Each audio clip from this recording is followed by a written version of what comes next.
मी काकी किचन या YouTube चॅनलवर तुमचे सगळ्यांचे स्वागत आहे।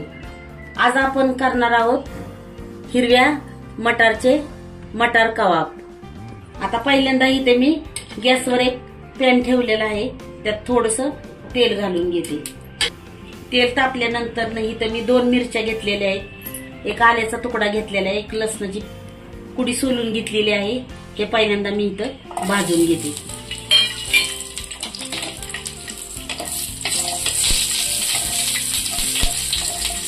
आता हे भाजून झाल्यानंतर ना इथं 1 वाटी हा मटार सोलून धुवून घेतलेला आहे स्वच्छ।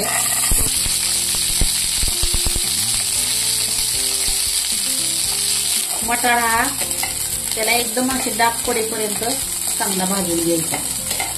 आता ह्या पद्धतीने असा हा मटार असा खमंग भाजून घ्यायचा आणि याला आता आपण थंड व्हायला ठेवून देऊ, तोपर्यंत आपण दुसरी तयारी करूया। आता इथे मी हे मोठे 2 बटाटे उकडून सोलून घेतलेले आहे, आता ते पहिल्यांदा आपण किसून घेऊया। ते बटाटे उकडताना हा बटाटा असा जास्त शिजवायचा नाही,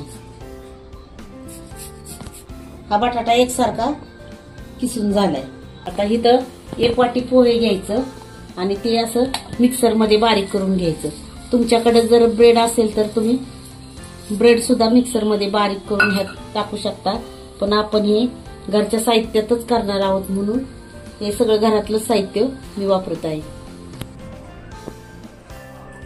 हे असं जास्त बारीक करायचं नाही, असं रव्या टाईपच हे बारीक करायचं। आता आपण हे ह्याच्यात टाकायचं। आता हे वाटाणा मिरची आणि हे आलं लसूण आपण बारीक करून घ्यायचं मिक्सरवर। ह्याला पण जास्त बारीक करायचं नाही, ते पण असं उघडधोबडच बारीक करायचं।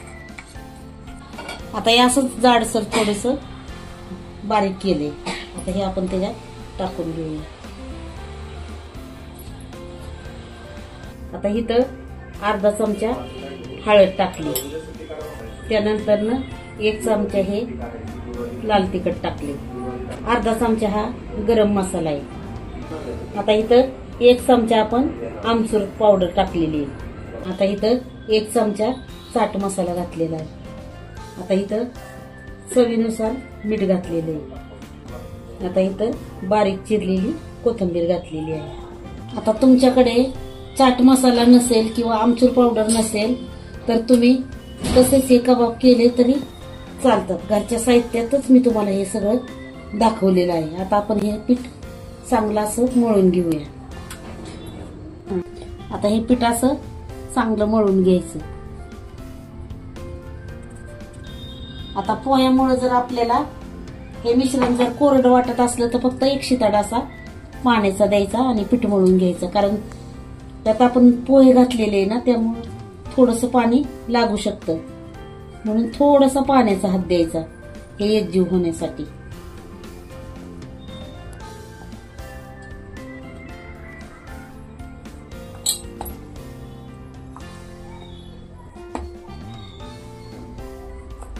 आता पोह्यामुळे ह्याला जरा कोरडेपणा आला होता, आपण ह्यात थोडंसं पाणी टाकून हे पीठ एकजीव केले। आता आपण ह्याचा कबाब बनवून घेऊया।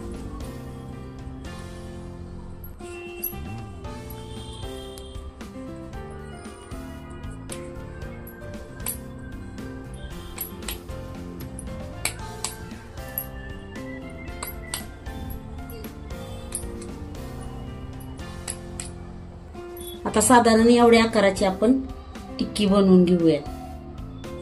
आता आपण तोपर्यंत गॅसवर एक पॅन ठेवूया, कारण आपल्याला हे पूर्ण तळायचं नाही, आपल्याला हे थोडंसं तेल टाकून हे कबाब आपल्याला भाजून घ्यायचे आहेत कुरकुरीत होईपर्यंत।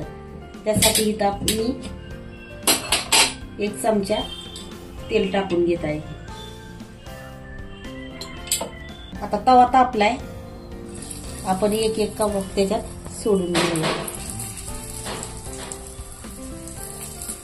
आता इथं मला तेल थोडं कमी वाटतंय म्हणून मी अजून 1 चमचा ह्याच्यात तेल टाकते।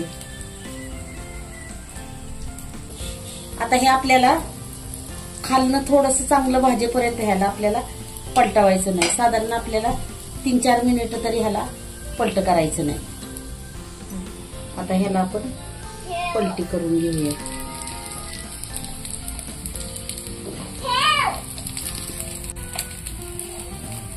आता ह्या बाजूनी पण आपल्याला असं कुरकुरीत होईपर्यंत ह्याला भाजून घ्यायचे.